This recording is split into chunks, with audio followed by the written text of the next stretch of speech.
to episode number 2 of my PhD journal. So 3 years before I got my PhD opportunity, marked a very difficult season actually.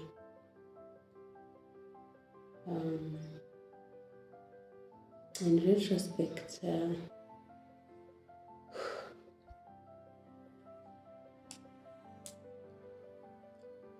3 years before I began my PhD,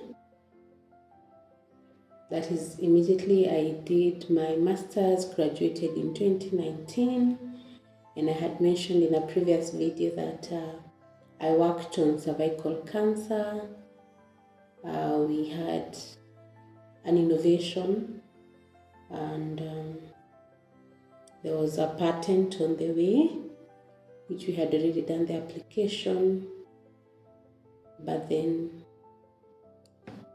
the 3 years, which I had gone into with a lot of optimism, with a lot of hope, with a lot of energy, I must say that my dreams were very crushed. I thought that, especially having had a patent, funding organizations, the university where I was already doing my master's, the society, and everyone else in my head, I think it was in my head, I had this notion that they will actually be looking for me. They'll be like, yeah, that girl has invented 1, 2, 3.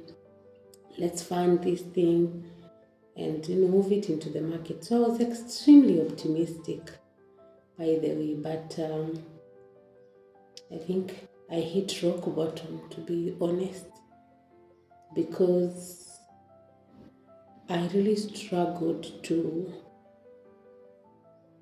get funding for a project which I thought would have been a bit more obvious. And I started doubting myself.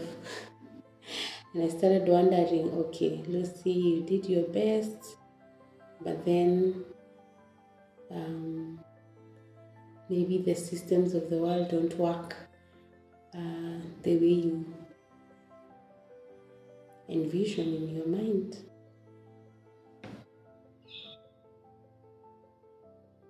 I don't want to call them 1,000 because for sure they are not 1,000 applications, but I did so many applications. I actually have a sample of some of the applications that I did that I was very happy about, like maybe there were responses and I could see like the direction is flowing. So I started in 2020 because I graduated in 2019 November. So in 2020, there were programs I applied, like the International PhD program. This was based in Mainz in Germany. And I reached out to a certain professor, and I was looking forward to getting the opportunity, but it did not succeed. It was actually in cancer research, so I knew it's connected to the work that I was already doing. Then in 2020, again, I also applied for a tutorial fellow program at the Mount Kenya University, did the interview, but then I was not selected. Then there was this IRX program that I also applied. It did not succeed. Then there was another one that was a request to join Cancer CAS Targeted Long Read Sequencing Training Program. It did not succeed. And then I thought to myself at some point in 2020, now that I had a patent from PhD, probably they would be interested in us moving forward. So I applied for a PhD because PhD also has PhD programs, now again in molecular biology. And the project that I had anticipated to do was the same one, to advance it and probably get the prototype. I applied and it was unsuccessful. Then I actually got an internship program at the University of Nairobi, Institute of Tropical and Infectious Diseases. I had been connected by a friend of mine called Rachel. Yeah, so the person who gave me the opportunity was called Frank Onyambo. This is around in early of 2021. And within the internship, now in this particular setup, I wasn't really pursuing my previous project. I was joining into what they were already doing at that institute, but I also got an opportunity to apply for grants for different viral diseases. We were doing HIV, we were doing TB, we were doing hepatitis C. So I applied for, probably you are aware of the RSTMH grant, and then I also applied for ESEED grant, and they were unsuccessful.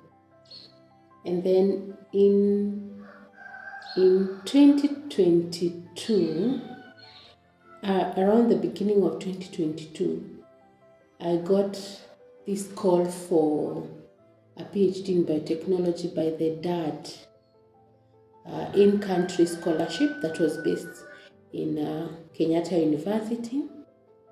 And this one I actually applied for the project that I already had a patent in. And the application was shortlisted, and I was among, I think we were nine candidates in the very last shortlisting, so that now we have the interviews, and they just needed to select 5 out of 9. And these are individuals from across Africa. And I remember how happy I was at least getting to that point, and I was very hopeful, and I knew finally something is gonna happen. So I did the interview, it went well, but then there's a question that struck me, and I almost was kind of sure this is not gonna work. I may not pass the interview. They asked me about the patent and who owns the patent. And I think this is where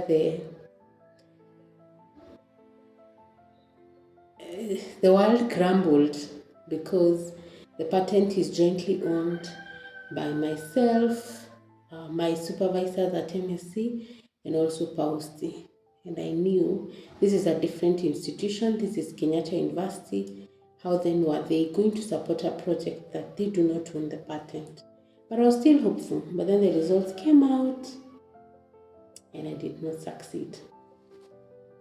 Then I also remember applying in 2022 for the Chevening scholarship to do another master's. I thought, okay, now at this point, let me try everything. So I applied to do a master's in health research, and it was based in the University of New York. So the New York University had given me the admission, but now I was waiting for the Chevening scholarship, usually a 1-year scholarship, so that I can proceed. But then, unfortunately, I did not qualify. Yeah. Then came another program that really went stages and stages. We call it the Empower Fellowship Program, the ICGEB fellowships that are based in South Africa, in Cape Town. So I applied. So the first stage was to get a mentor or someone who can supervise your work, which I did. I got a lady scientist to supervise my work. So I shared my proposal on developing the paper-based nanokit for screening the precancerous lesions and cervical cancer. And this time I had added, because I wanted to do it a bit bigger, I wanted to do it among HIV positive patients. So I applied. It went the first stage of supervision successful, the second stage, but then the third stage, I got this regrettably, yeah, response, yeah, that they could not pass the score for funding and therefore they were not able to support. And maybe just to mention how some of these emails end. Like, we are sorry to disappoint you at this time and we hope you'll be able to obtain funding from other institutions. I was like, I have been through so much and I did not want to, honestly, think about that kind of a thing. Yeah. So I had really applied. And these ones are just some of the very few that I'm trying to point out because I did apply for so many opportunities. Some not going from first stage, some going to second, that others going to almost final stage.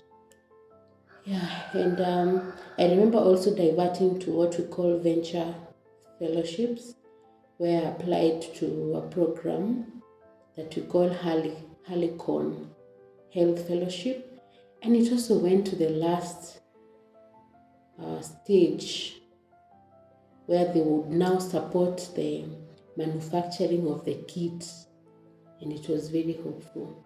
I also actually at some point joined PhD Incubation Hub.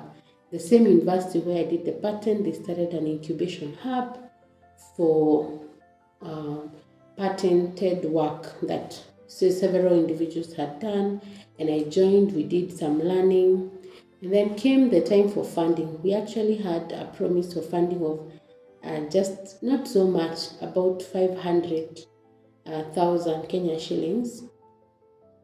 About that time when we are now ready, we are expecting, we were actually a group of individuals. Then there was a funding problem.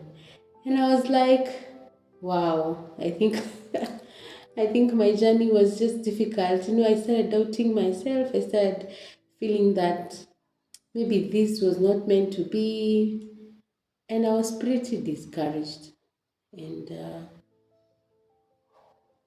I I was feeling like I want to quit, honestly.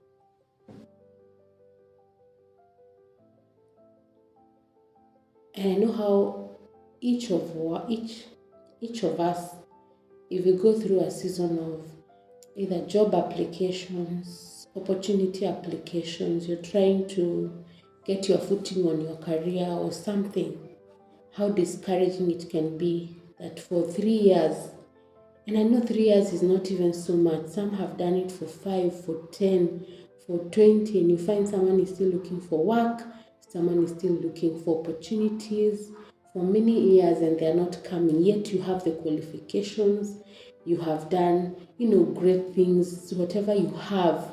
If given an opportunity, you're gonna change the world, like you're going to really change the world and bring impact in whatever sphere, and of course even in yourself, because we also need to grow, we also need the money, we also need livelihood, all these things. I know it can be extremely discouraging, but I want to say that I got there, that rock bottom.